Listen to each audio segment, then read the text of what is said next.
गेल्या 2-3 दिवसापासून पावसाने जोर पकडला आहे. बऱ्याच ठिकाणी धो-धो पाऊस पडत आहे आणि ह्या पावसाळी वातावरणामुळे अचानक होणाऱ्या ह्या वातावरणातील बदलांमुळे बऱ्याच जणांना ताप येऊ शकतो. ताप आपल्या शरीराच्या सामान्य तापमानामध्ये जेव्हा वाढ होते तेव्हा त्याला ताप येणं असं म्हणतात. बोलीभाषेमध्ये ताप येणं म्हणतात, आयुर्वेदामध्ये यालाच ज्वर असे म्हणतात आणि आधुनिक शास्त्रामध्ये फीवर असं म्हणतात किंवा पायरेक्सिया. तर आजच्या व्हिडिओमध्ये आपण ह्या तापावर घरगुती काय उपाय करू शकतो, आयुर्वेदिक कोणती औषधे देऊ शकतो याबद्दलची माहिती बघणार आहोत. तेव्हा व्हिडिओ शेवटपर्यंत नक्की पहा. नमस्कार, मी डॉक्टर सविता लांजेवार. माझ्या यूट्यूब चॅनलमध्ये तुम्हा सर्वांचं पुन्हा एकदा स्वागत आहे. जेव्हा वातावरणामध्ये बदल होतात किंवा कुठल्याही प्रकारचं इन्फेक्शन होतं, जसं की व्हायरल इन्फेक्शन, बॅक्टेरियल इन्फेक्शन किंवा आपल्या शरीरातील इतर अवयवांमध्ये कुठलं इन्फेक्शन झालं तर त्याचा प्रतिकार स्वरूप आपली बॉडीचं टेम्परेचर वाढतं. कारण की आपल्या ज्या फायटर सेल्स असतात त्या ऍक्टिव्ह होतात आणि झालेल्या इन्फेक्शनला प्रतिकार करण्याचा प्रयत्न करतात आणि मग फीवर येतो. यालाच आपण ताप येणं असं म्हणतो. तर बऱ्याच वेळा वातावरणातील बदलामुळे देखील असं ताप येणं किंवा वेगवेगळ्या इन्फेक्शनमुळे असं ताप येणं होत असतं. जेव्हा ताप येतो तेव्हा भूक न लागणं, अंग जड होणं, सारखं आळस वाटणं, तोंडाला अजिबात चव नसणं, काही खाण्याचं मन होत नाही, रुची नसते किंवा तिखट आणि आंबट असे पदार्थ खायचं मन होतं, अंग कंटिन्यू दुखत असतं, मग अंग गरम होतं, वारंवार तहान लागते, घसा कोरडा पडतो, नाडीची गती वाढते, अंगावर रोमांच उभे राहतात. जेव्हा इतर कोणी आपल्याला टच केलं, स्पर्श केला तर त्यांना आपलं शरीर गरम लागतं. तर ही सर्व झाली तापेची लक्षणं. जर तुम्हाला यातील काही लक्षणं दिसली तर समजून जा तुम्हाला ताप येत आहे किंवा तुम्हाला ताप येऊ शकतो. आयुर्वेदामध्ये ज्वराचे बरेचसे प्रकार सांगितले आहेत. जेव्हा ज्वर नवीन असतो म्हणजे 7 दिवसांचा असतो त्याला नवज्वर म्हणतात आणि 21 दिवसांनंतर म्हणजे 3 आठवड्यांनंतर जेव्हा तो ताप असतो तेव्हा त्याला जीर्ण ज्वर असे म्हणतात. व्हिडिओच्या पुढे आपण बघूयात की ताप आल्यावर आपण घरगुती काय औषधं देऊ शकतो आणि काय आयुर्वेदिक औषधं देऊ शकतो. नुकत्याच आलेल्या तापामध्ये शक्यतो उपवास करावा. लंघन केल्यामुळे ताप लवकर कमी व्हायला मदत होतो. किंवा जर भूक लागलीच तर भाजलेल्या तांदूळाचा भात करावा, मुगाच्या डाळीचं सूप किंवा कढण बनवून प्यावं किंवा मसूरच्या डाळीचं सूप किंवा कढण प्यावं, भाताची पेज प्यावी, फळांमध्ये द्राक्षे, डाळिंब यासारखे फळं खावीत. जर घसा सारखा कोरडा पडत असेल तर खडी साखर चघळावी, ग्लुकोजचं पाणी प्यावं किंवा दूध पिऊ शकता. काळे मनुके देखील अतिशय उपयुक्त आहे. ताप आला असता वाऱ्यामध्ये फिरू नये. ज्या रूममध्ये हवा नाही,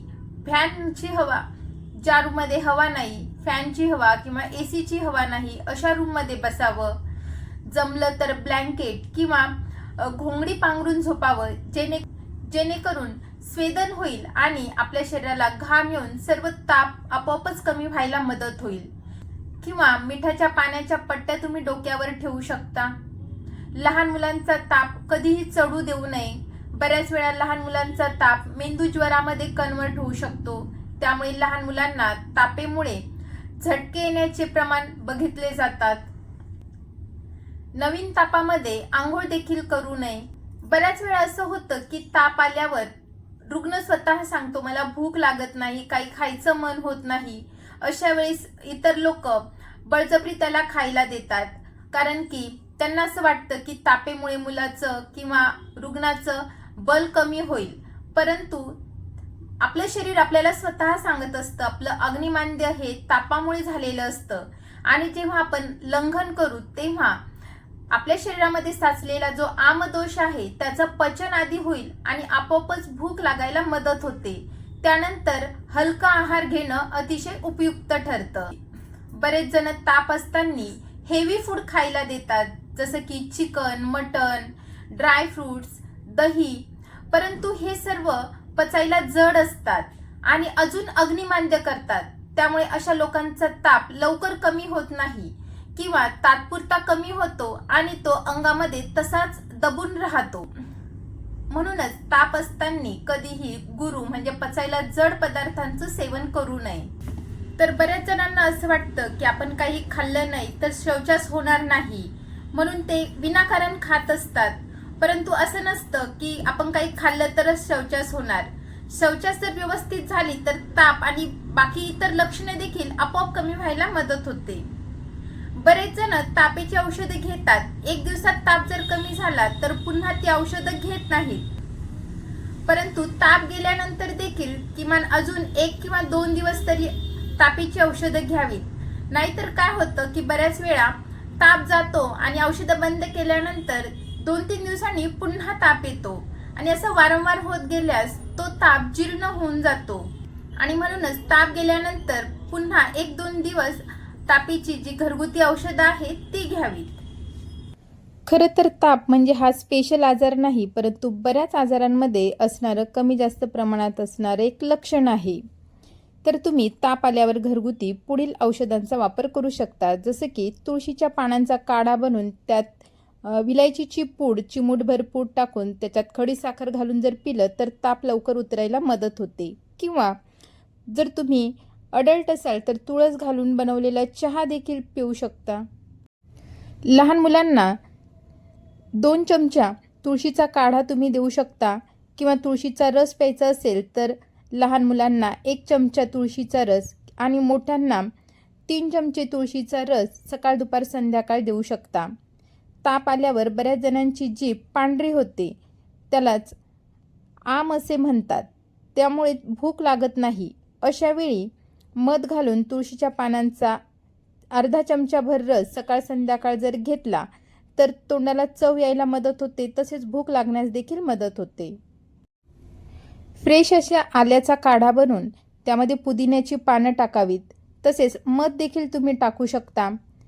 हा काढा मोठ्यांना सुमारे 10 ml आणि लहान मुलांना 5 ml ह्या प्रमाणात सकाळ संध्याकाळ द्यावं, त्यामुळे ताप लवकर कमी व्हायला मदत होते. जर मोठ्या लोकांना सर्दी खोकल्यामुळे ताप आला असेल, डोकं जड पडलं असेल तर अशा वेळी आल्याचा चहा घेतल्यामुळे देखील आराम मिळतो. किंवा सर्दी खोकला ताप आणि सोबत अंग देखील दुखत असेल तर अशा वेळी आल्याच्या ऐवजी सुंठीचा काढा, त्यामध्ये दालचिनी, लवंग, गवती चहा असं बनवून जर तुम्ही चहा बनवून घेतला तर तो सकाळ संध्याकाळ घ्यावा. त्यामुळे सर्दी खोकला ताप अंगदुखी देखील कमी व्हायला मदत होते. जर थंडी वाजून ताप येत असेल तर अशा वेळी अर्धा चमचा ओवा खाल्ल्यामुळे थंडी वाजून येणारा जो जोर आहे तो कमी होतो, घाम येतो आणि ताप उतरतो. लहान मुलांना मात्र चिमूटभर ओवा खायला द्यावा, कारण की ओवा हा चवीला तिखट असतो. बेलाच्या पानाचा रस तुम्ही सकाळ संध्याकाळ 2-2 चमचे घेतला तर ताप कमी व्हायला मदत होते. किंवा बेलाची पानं, तुळशीच्या मंजिरा आणि दालचिनी यांचा काढा बनवून तो सकाळ संध्याकाळ किंवा दिवसातून 3 वेळा जरी घेतला तर ताप लवकर कमी व्हायला मदत होते. शौचास साफ होत नसेल तर अशा वेळी हा काढा उपयुक्त ठरतो, शौचास साफ व्हायला मदत होते. बऱ्याच तापांमध्ये बेलफळाचं चूर्ण देखील अतिशय उपयुक्त ठरतं. बेलफळाचं चूर्ण पाण्यामध्ये घालून ताप उतरेपर्यंत ते घेत राहावं किंवा बेलफळाचं शरबत घेत राहावं, त्यामुळे ताप कमी व्हायला मदत होते. तसेच शरीरातील पाण्याची पातळी देखील टिकून राहायला, हायड्रेशन मेंटेन राहायला मदत होते. पारिजातकाच्या पानांचा रस सुमारे 10 ते 15 ml दिवसातून 3 ते 4 वेळा घ्यावा. लहान मुलांना 5 ml ते 10 ml ह्या प्रमाणामध्ये दिवसातून 3 ते 4 वेळा द्यावा, त्यामुळे ताप कमी व्हायला मदत होते. निरगुंडीच्या पाण्याच्या काढ्यात 2 चिमूट किंवा 4 चिमूटभर पिंपळीचं चूर्ण, लेंडी पिंपळीचं चूर्ण घालून तो काढा दिवसातून 3 ते 4 वेळा प्यावा. त्यामुळे ताप तर कमी होतो, सोबत असलेली अंगदुखी देखील कमी व्हायला मदत होते. तुळस, बेलपत्र आणि दुर्वा ह्या तिघांचा स्वरस जर सकाळ संध्याकाळ घेतला तर कुठल्याही प्रकारचा ताप कमी व्हायला मदत होते. या व्यतिरिक्त आयुर्वेदिक औषधांमध्ये लहान मुलांना बाल चतुर्भद्र सिरप सुमारे 5 ते 10 ml सकाळ संध्याकाळ द्यावं. गोजीवादी काढा सुमारे 10 ते 15 ml दिवसातून 2 ते 3 वेळा द्यावा. त्यामुळे ताप कमी होतो आणि छातीमध्ये कफ जमा झाला असेल तर तो देखील कमी व्हायला मदत होते. महासुदर्शन काढा सुमारे 10 ते 20 ml ह्या प्रमाणात द्यावा. त्रिभुवन कीर्ती रसच्या गोळ्या 1 गोळी सकाळ संध्याकाळ तुळशीच्या रसासोबत द्यावी किंवा गुळवेल सत्व सुमारे 1 ते 2 चिमूटभर ह्या प्रमाणात सकाळ दुपार संध्याकाळ रात्र 4. लहान मुलांना खडीसाखर चघळायला द्यावी. मोठ्या माणसांना त्रिभुवन कीर्ती रसच्या 2-2 गोळ्या 3 ते 4 वेळा मधासोबत किंवा तुळशीच्या रसासोबत किंवा आल्याच्या रसासोबत द्याव्या. सोबत सर्दी खोकला देखील कमी व्हायला मदत होते. महासुदर्शन काढा सुमारे 30 ml सकाळ संध्याकाळ द्यावा किंवा याचे सुदर्शन घनवटी किंवा सुदर्शन चूर्ण या तिघांपैकी एक दिवसातून 3 ते 4 वेळा द्यावं. लक्ष्मी विलास रस 250 मिलीग्रॅम ह्या प्रमाणात 3 ते 4 वेळा मध किंवा गरम पाण्यासोबत द्यावं. ताप कमी होतो, सोबत सर्दी खोकला आणि दमा देखील कमी व्हायला मदत होते. मृत्युंजय रस 250 मिलीग्रॅम ह्या प्रमाणात 2 ते 3 वेळा मध किंवा आल्याच्या रसासोबत द्यावा. ह्या औषधामुळे कधीकधी शौचास पातळ होण्याची शक्यता असते. त्यानंतर महाज्वरांकुश रस 1 चिमूट किंवा 2 चिमूटभर ह्या प्रमाणात मधासोबत द्यावे. सूतशेखर रस 250 मिलीग्रॅम म्हणजे 2 चिमूटभर ह्या प्रमाणात 2 ते 3 वेळा द्यावे. गुडूची सत्व 2 चिमूटभर दिवसातून 3 ते 4 वेळा घ्यावे. अंगदुखी असेल, सोबत ताप असेल तर अशावेळी दशमूळ काढा सुमारे 30 ml दिवसातून 2 ते 3 वेळा घ्यावा. त्यामध्ये लेंडी पिंपळीचं चूर्ण 4 चिमूटभर टाकावं. यानंतर नागरमोथा, पित्तपापडा, चंदन, काळा वाळा यापैकी जी द्रव्ये मिळतील ती द्रव्ये घेऊन ती पाण्यामध्ये घालून चांगली उकळावीत आणि तेच पाणी दिवसभर सतत वारंवार पित राहावं. त्यामुळे आमपचन होतं आणि आपोआप ताप कमी व्हायला मदत होते. या व्यतिरिक्त लेंडी पिंपळी, गुळवेल, सुंठ हे समभाग घेऊन त्याचा काढा तयार करावा आणि तो अर्धा कप दिवसातून 2 ते 3 वेळा प्यावा.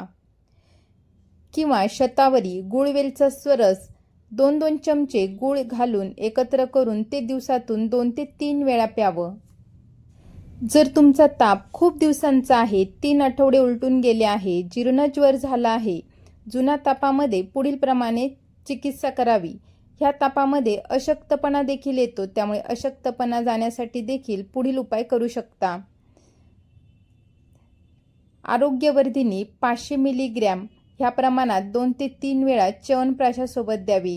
गुडूची सत्व 250 मिलीग्रॅम ते 500 मिलीग्रॅम ह्या प्रमाणात दिवसातून 3 ते 4 वेळा द्यावे. आयुर्वेदिक मेडिकलमधून पिप्पलादी घृत नावाचं तूप आणावं. ते 1 चमचा दिवसातून 2 ते 3 वेळा खावं. नंतर गरम पाणी प्यावं किंवा गरम दुधामध्ये हे तूप घालून तुम्ही पिऊ शकता. त्यामुळे ताप आणि खोकला तसेच श्वसनाचे काही इतर विकार असतील जसं की दमा ते देखील कमी व्हायला मदत होते. किंवा वासादी घृत 1 चमचा घ्यावे. तापेमुळे आलेला थकवा, अशक्तपणा जाण्यासाठी पुढील 3 औषधींपैकी एक औषध रोज 2-2 गोळ्या सकाळ संध्याकाळ मधासोबत घ्याव्यात. लघुमालिनी वसंत किंवा मधुमालिनी वसंत किंवा सुवर्णमालिनी वसंत. तर अशा प्रकारे तुम्ही देखील तापेवर हे घरगुती उपाय आणि आयुर्वेदिक उपाय करून पहा. पुन्हा भेटूयात पुढच्या व्हिडिओमध्ये. तोपर्यंत हेल्दी खा, हेल्दी राहा, आयुर्वेदाला जवळ करा. नमस्कार.